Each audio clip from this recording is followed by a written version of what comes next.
The topic of today's lecture is antipyretic, anti-analgesic, and anti-inflammatory agents. Okay. The, Mm-hmm. uh, all these effects are usually combined, and the most commonly used drugs are non-steroidal anti-inflammatory drugs.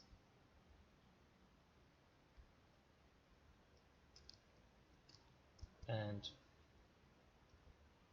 the classification includes many NSAIDs or non-steroidal anti-inflammatory drugs, including but not limited to aspirin, diclofenac, ibuprofen, indomethacin, and ketorolac, naproxen, and many others. So the most commonly used is aspirin. Aspirin, uh, first developed by Bayer Pharmaceuticals, now is most common used and used in the world. The uh,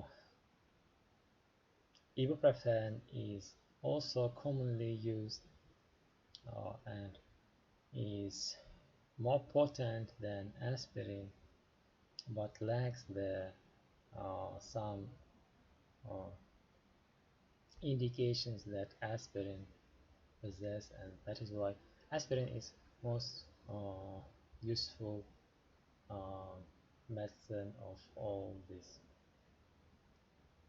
Besides non-steroidal anti-inflammatory drugs, other analgesics are used, for example, paracetamol or acetaminophen. Acetaminophen is uh, uh, is commonly used in pediatrics because of lower side effect profile and better safety. Because NSAIDs uh, have severe adverse effects including GI bleeding and ulcer, while acetaminophen is free of most of the adverse effects.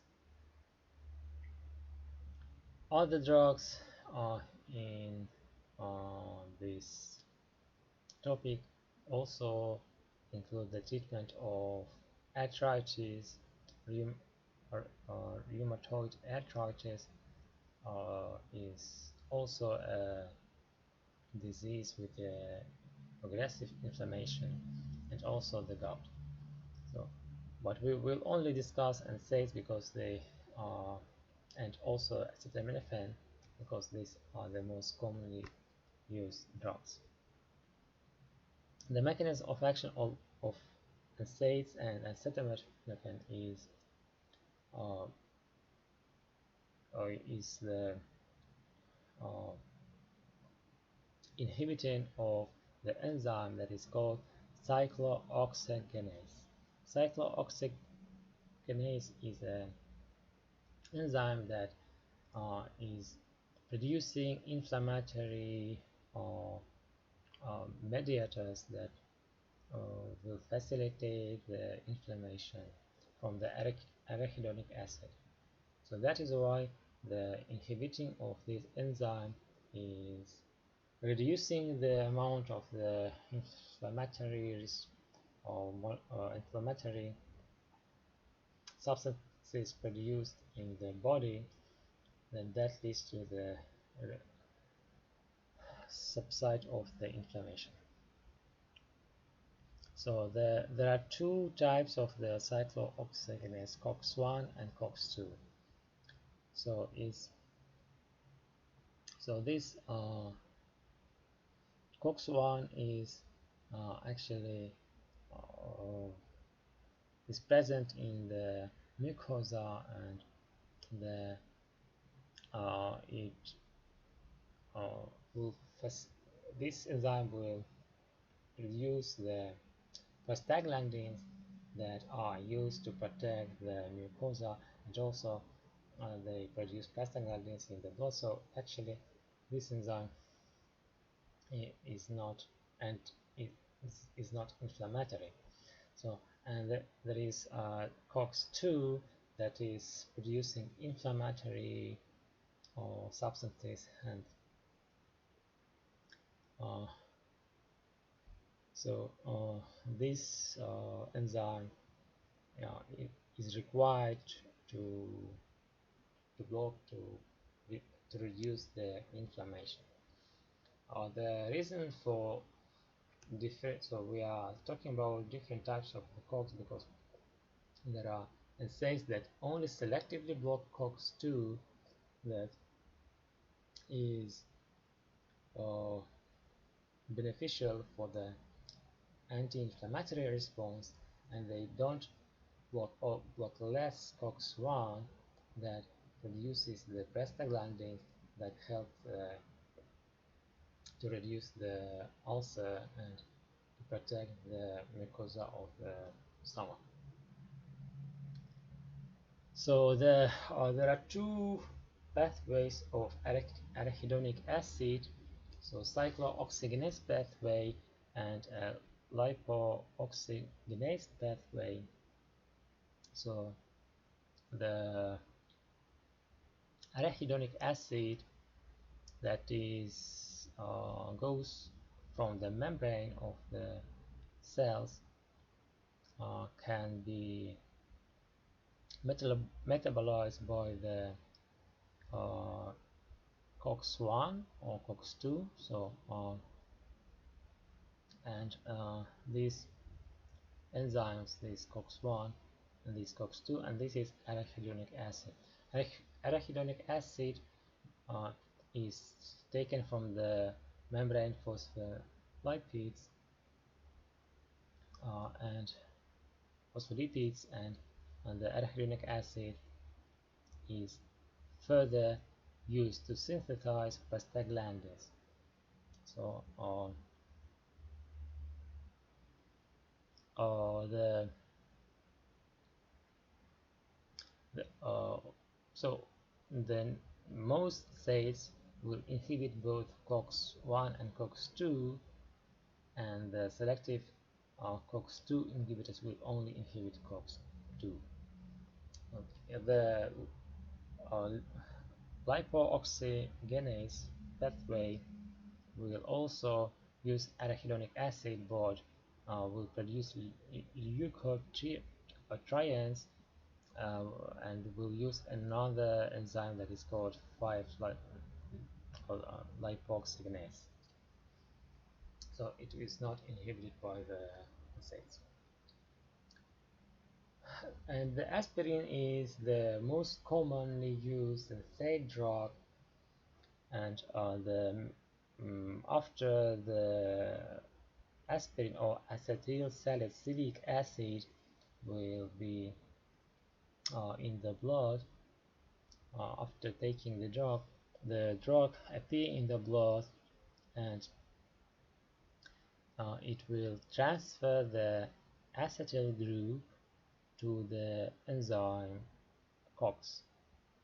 So the result product is the salicylic acid. So after deacetylation of the acetyl salicylic acid, and the product is salicylic acid, and the acetyl groups goes to the binds with the cyclooxygenase, and we get acetylated cyclooxygenase that is no more active. So that is why the enzyme is blocked. Salicylic acid also have anti-inflammatory effect and properties, and further can decrease the inflammation. But mostly it is excreted on change in the urine, or can be further divided to the uh, uh, to the citric acid or to the phenol.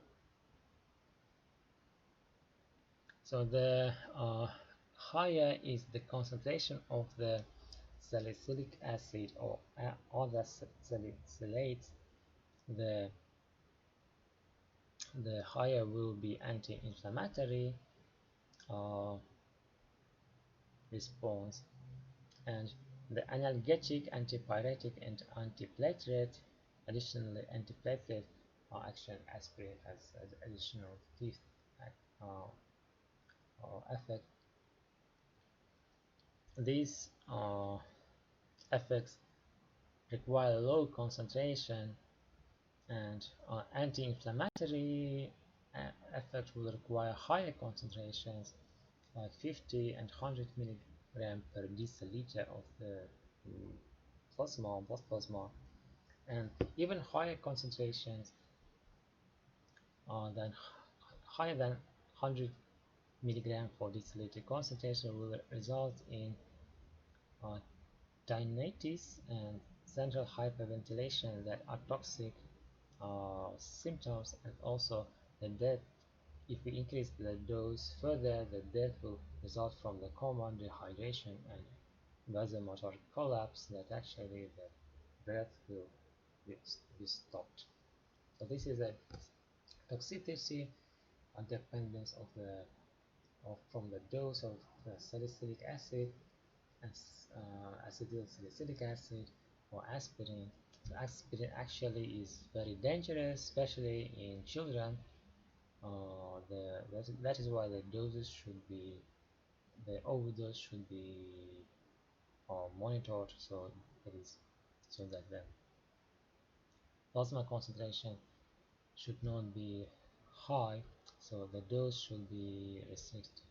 The daily dose should be restricted. Additional anti-platelet effect of the aspirin is due to the ability to irreversibly block cyclooxygenase 1 in thrombocytes. This is a thrombocyte, this is inside of the thrombocyte, and the cyclooxygenase of the thrombocyte will produce a prostaglandin H2 from the arachidonic acid, and then prostaglandin H2 is used to produce a thromboxane A2, and thromboxane A2 is the major thrombocyte aggregate activative agent that we produce activation of the thrombocytes. So thrombocytes will activate another thrombocyte, and that will make what that will lead to the thrombus.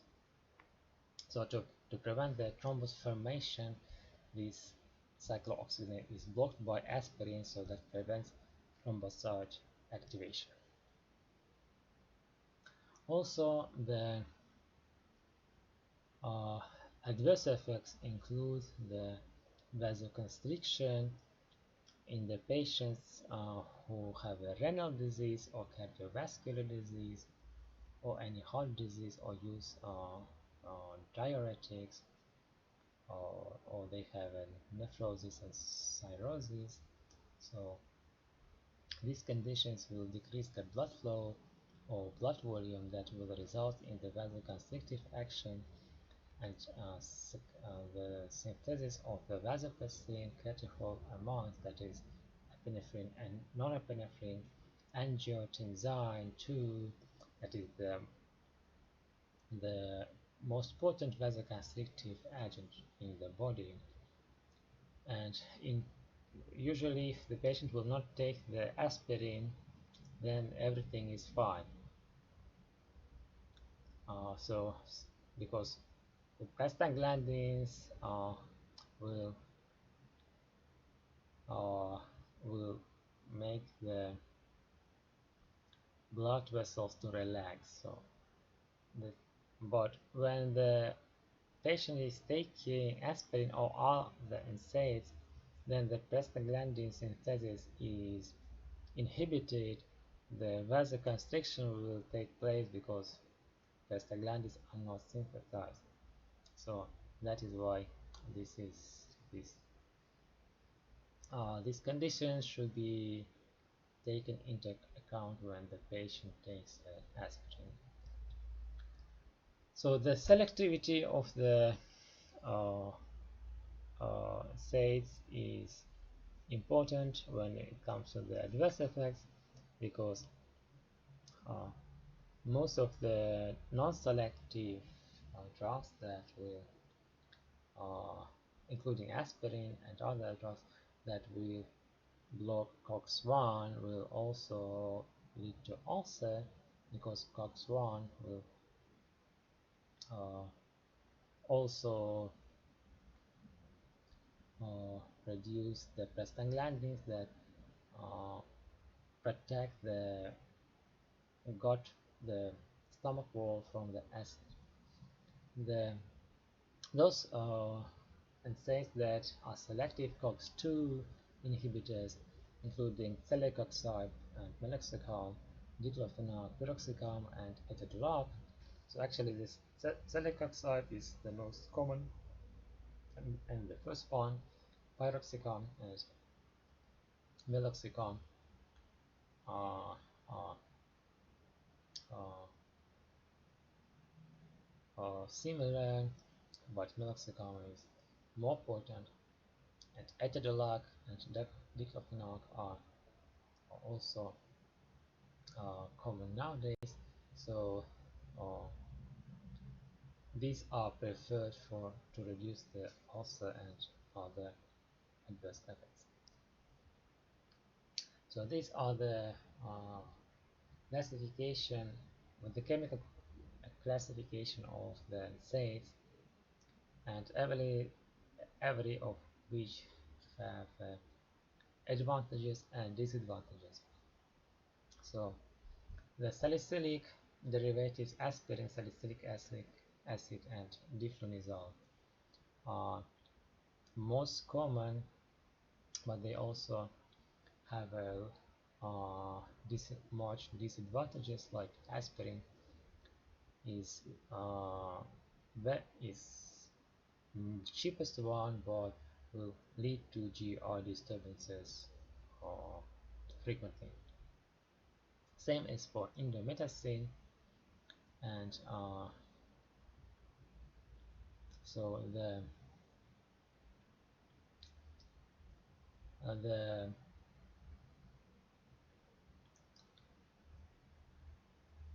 the derivatives of acetic acid, indomethacin, sulindac, and tolmetin are the newer ones. These will lead to the central nervous system disturbances, but they are more potent, and also sulindac have a long duration of action, so it only requires once daily dosing, while others usually require 4 to 6 times a day dosing. So propionic acid derivatives are very common now, starting with ibuprofen and ketoprofen. So this profen means that these are propionic acid derivatives. They are more safe, and naproxen is actually the most safest and safe in terms of the adverse effects. Oxycams are actually also long-acting piroxicam and meloxicam, and they have preferably COX-2 inhibition, and phenamides are also prolonged action and newer ones, and the celecoxib is the most the best one to protect the stomach, but recent studies show that it has a potential for increasing MI and strokes. So myocardial infarction and strokes are additional side effects for celecoxib. So the paracetamol is also have the same uh, mechanism of action, and uh, paracetamol is also toxic for the in adults because after in the liver, the acetaminophen or paracetamol will produce a toxic intermediate that so it only produced in adults because children lack this enzyme uh, that produces the toxic intermediate, and these toxic intermediates will in therapeutic doses will be inactivated by glutathione. Glutathione will bind to this intermediate and result that and will produce mercapturic acid. Mercapturic acid is actually non-toxic and will but once the uh, glutathione is depleted, then so that usually happens with the large doses, more than 4 grams per day for adults, and then will lead to the death of the cells, or mostly the liver cells, that eventually can result in liver damage. So that is all for today. What are your questions?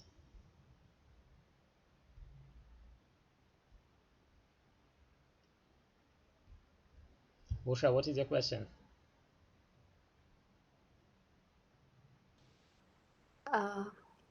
I don't have. No question? Yeah, no Then question. if you don't have question, then thank you for attending. And do you need a break